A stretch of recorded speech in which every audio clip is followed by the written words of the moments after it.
wabarakatuh. Dokter Tifa yang saya hormati, Dokter Tifa yang saya hormati, yang saya banggakan, terus maju, terus berjuang, jangan mundur walaupun sejengkal. Kalah menang, Allah yang punya kehendak, Allah yang punya keputusan. Insya Allah ya, kalau memang harus mati di jalan ini, insya Allah mati syahid. Ya, menang mulia atau mati syahid. Jadi gini, Dokter Tifa ya, saya cerita kisi-kisi saja, random saja, semoga manfaat. Intinya, yakin saja dalam hati ini bahwa ada Allah, ada Rasulullah, terus bersemayam di dalam hati kita. Kalau kita sudah mengimani ini benar, terus saja, insya Allah. Saya doakan Dokter Tifa, Mas Roy, tegar hatinya, tegar batinnya. Ya, romantika, retorika di dalam persidangan, saya pernah di posisi itu. Jaksa, ini saya random aja ya, waktu saya sidang nih, jaksanya ada 4 jaksa itu ya, kalau nggak salah. Salah satu jaksanya baik sekali sama saya, takdim. Kalau salaman sama saya itu membungkukkan badan, bahkan nyaris mencium tangan saya. Salah satu jaksanya baik sekali, bahkan kami setiap ngobrol di WA itu hangat suasananya.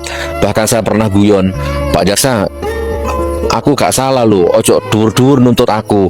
Sambil dia emot senyum, sambil dia balas, oh mboten Gus, kita juga tahu kok, gitu.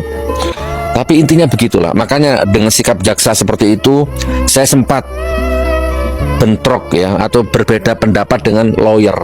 Lawyer selalu keras, ya kan? Akhirnya saya ngomong sama lawyernya, Mas, ojo keras-keras po. Nanti kalau sampean keras, baik di ruang sidang ataupun di dalam sidang ataupun di luar sidang, nanti bikin jaksanya tersinggung, nanti jaksanya malah nggak enak. Jaksanya lo baik itu. Lawyernya menjawab begini, Gus, sampean itu nggak usah percaya jaksa. Di dalam otaknya jaksa itu cuma satu, gimana supaya sampean di penjara, sudah titik. Udah nggak usah percaya sama jaksa. Begitu. Itu romantika di dalam sidang, gitu ya. Nah ternyata benar, ketika bacaan putusan menjelang akhir sidang, jaksa yang baik sekali sama saya udah nggak pernah hadir. Tinggal yang antagonis itu, yang terutama yang Aprianto itu. Ya, itu yang pertama. Lalu kemudian 35 saksi yang dihadirkan jaksa, 35 saksi. Nah, salah satunya, semua 35 saksi itu tidak ada satupun yang pernah melihat ijazah aslinya, nggak ada. Terus dari semua 35 saksi itu, rata-rata kalau ditanya pengacara, ditanya hakim, jawabannya nggak tahu. Itu ya, Bu Dokter Tifa ya. Lalu kemudian yang melaporkan saya itu juga tidak punya legal standing dari Jokowi atau dari siapapun. Orang sana loh, saya kalau nggak orang Ciamis, orang mana lah, Jawa Barat sana, nggak ada hubungannya, cuman relawan ya, pecinta, penyembah Jokowi. Dia yang melaporkan saya dan diproses, padahal nggak ada legal standing. Lalu dari antara saksi itu ada yang menarik, Bu Dokter Tifa ya. Ada satu ibu-ibu guru ya, dia mengaku beragama Islam. Agamanya apa? Islam. Berarti diambil sumpahnya dengan Al-Quran. G. Jadi dia itu megang Quran, disumpah demi Allah gitu kan, menyebut nama Allah dan pegang Quran. Ini fakta persidangan, gitu ya. Lalu di dalam BAP-nya, di dalam kesaksiannya, dia mengatakan, saya sebagai umat Islam merasa tersinggung, merasa marah karena Al-Quran dijadikan alat kebohongan oleh Suginur, Gus Nur. Itu di dalam keterangan orang ini. Ternyata seiring waktu berjalan baru ketahuan di dalam BAP bahwa ternyata orang ini beragama non-muslim, ngakunya beragama Islam, disumpah pakai Al-Quran, ya kan? Dan di depan hakim dia ngomong merasa tersinggung sebagai umat Islam karena Al-Quran dipakai alat kebohongan mubahala. Ternyata di BAP dia beragama non-muslim. Maka gaduhlah itu di ruang sidang itu. Ya. Lalu ini saya random ya, Dokter Tifa ya. Lalu hakimnya tuh secara psikologi, secara sikap, secara estetika, secara bahasa tubuh baik, kayak netral gitu seolah-olah, gitu kan. Ya ujung-ujungnya ya tetap saya divonis 6 tahun, jaksanya menuntut 10 tahun. Jadi selama ini saya nggak punya bohir ya teman-teman.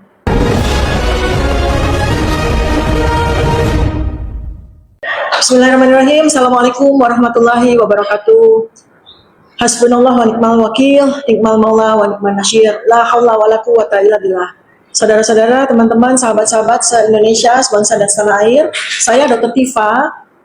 Dengan ini saya sampaikan bahwa insya Allah saya siap untuk berjuang menegakkan keadilan dan kebenaran melalui sidang. Sidang yang kita selama ini sudah tunggu bersama. Bagaimana kita akan membuktikan tentang otentitas maupun tidak otentitas dari jasa Presiden ke-7 Republik Indonesia Joko Widodo. Saya akan melawan ya dengan sidang. Saya berharap agar teman-teman dimanapun Anda berada bisa membersamai perjuangan saya, kemudian juga bisa hadir di Pengadilan Negeri Jakarta Timur untuk memberikan dukungan. Kita sama-sama berjuang dimanapun Anda berada. Perjuangan ini tidak hanya sekali teman-teman, tetapi nanti akan memakan waktu yang lama karena sejumlah saksi, ya kurang lebih sekitar 130 saksi akan hadir pada persidangan tersebut. Dan karena saya dan Mas Roy Suryo itu sidangnya dipisah, maka kita bisa bayangkan bahwa sidang itu nanti akan makan waktu bertahun-tahun. Begitu juga dengan sekian banyak ahli yang kita hadirkan. Begitu juga dengan adanya alat bukti yang disita oleh Polda Metro Jaya waktu itu ada 709 dokumen. Dan tak kalah penting, kita akan menunggu kehadiran dari si pelapor, ya, si pelapor yang mengadukan saya, yaitu Pak Joko Widodo, ya. Jadi ini adalah sebuah perjuangan yang sangat-sangat panjang, ya. Karena itu kali ini, ya, pada kesempatan ini saya mengajak sahabat-sahabat seluruh Indonesia dimanapun Anda berada, dari Sabang sampai Merauke, dari Miangas sampai Pulau Rote, Anda bisa membantu mendukung perjuangan saya dengan menggalang dana semesta. Tetapi saya di sini tidak mengajak Anda untuk berdonasi, tetapi kita sama-sama menyebarluaskan ilmu melalui buku-buku yang sudah saya tulis, ya. Di sini semua tersedia, teman-teman bisa membantu perjuangan saya dengan pengadaan buku untuk Anda baca sendiri sebagai koleksi Anda, maupun Anda semua bisa sumbangkan ke perpustakaan-perpustakaan di seluruh Indonesia, perpustakaan umum, perpustakaan daerah, perpustakaan sekolah, perpustakaan kampus-kampus universitas, maupun perpustakaan-perpustakaan yang ada di kota-kota maupun di desa-desa.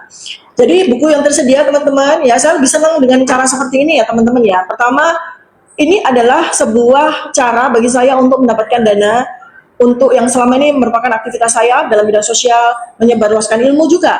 Jadi selama ini saya nggak punya bohir ya teman-teman. Bohir saya adalah para pembeli buku saya, di mana saya bisa keliling Indonesia, di mana saya bisa menyebarluaskan ilmu saya, melakukan berbagai macam kegiatan dharma bakti ya kepada seluruh masyarakat Indonesia. Kali ini perjuangannya tidak main-main, karena itu saya mengharapkan Anda semua berpartisipasi. Saya mengetuk pintu hati Anda 280 juta rakyat Indonesia untuk bersama-sama membantu saya di dalam perjuangan yang nanti akan sangat panjang ini ya. Jadi saya akan mulai dari buku saya yang paling baru ini teman-teman ya. Jadi dalam 1 tahun 452 hari saya sambil diperiksa Polda, sambil datang pada pemeriksaan penyidikan, gelar perkara, kemudian juga wajib lapor ya selama kurang lebih sudah saya hitung hampir 460 hari. Ya, saya sudah menghasilkan karya sebanyak 7 buku ya. Pertama adalah Anda tahu semua ya bersama dengan Mas Roy dan seseorang itu ya, seseorang yang sudah mengkhianati perjuangan kita, ada Jokowi's White Paper. Kemudian selanjutnya saya juga menulis buku Otak Politik Jokowi. Lalu ini berisikan penelitian saya yang nanti akan saya beberkan semuanya ya di sidang nanti ya, di sidang PN Jakarta Timur. Lalu kemudian ada buku tentang bagaimana pemikiran saya, ini namanya adalah Samurai ya, Jalan Samurai Akademik. Kemudian ada buku bagaimana Anda nanti tahu ya virus COVID itu atau virus yang lain ya yang selama ini bisa menginfeksi dan menimbulkan pandemi itu adalah virus sintetik ya, virus yang dibuat di laboratorium. Bukunya namanya Pandemi Pembelah Peradaban. Dan yang terakhir ini buku yang sangat super spektakuler teman-teman ya. Buku yang tebalnya 780 halaman. Ini saya tulis pada masa saya sedang menghadapi disertasi, juga sedang menghadapi persiapan sidang ijazah palsu ini ya.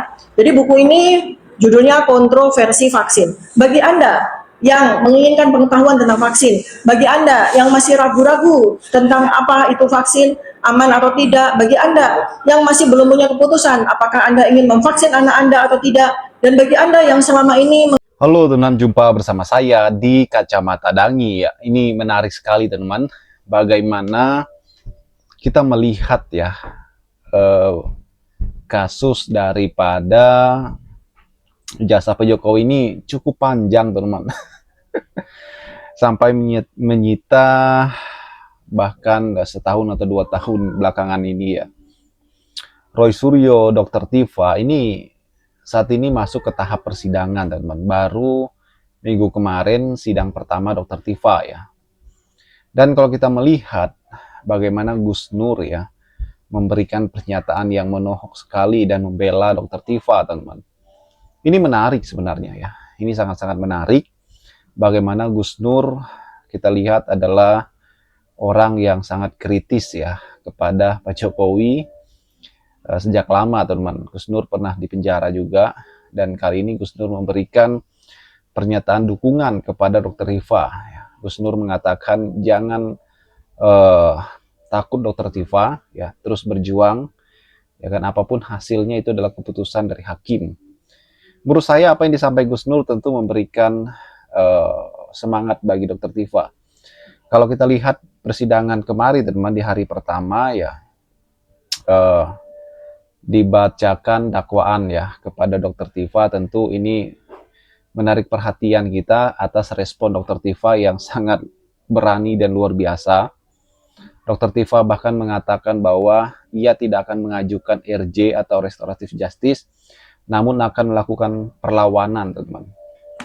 Kalau kita melihat kemarin-kemarin ya, ada Rismon Sianipar misalnya atau Egy Sujana, teman-teman, itu melakukan RJ ya, sehingga mereka dimaafkan dan terbebas dari status tersangka mereka. Nah, Dr. Tifa dan Roy Suryo ini ya nggak seperti itu ya.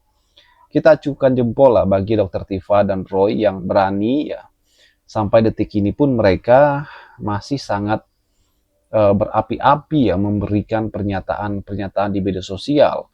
Menurut saya pernyataan Dr. Tifa ini sangat luar biasa, teman-teman ya, keberanian Dr. Tifa. Kita tahu bahwa bagaimana kasus ini, teman-teman, ini sudah menyita ya jutaan mata Indonesia. Bahkan yang dihadapi Dr. Tifa dan Roy Suryo ini nggak main-main, mantan presiden ya kan. Yang menarik adalah ketika pengacara dari Pak Jokowi mengatakan Jokowi akan hadir di acara persidangan kelak, teman-teman, dan akan membawa ijazah-ijazah dari SD hingga S1-nya. Bagaimana menurut kalian?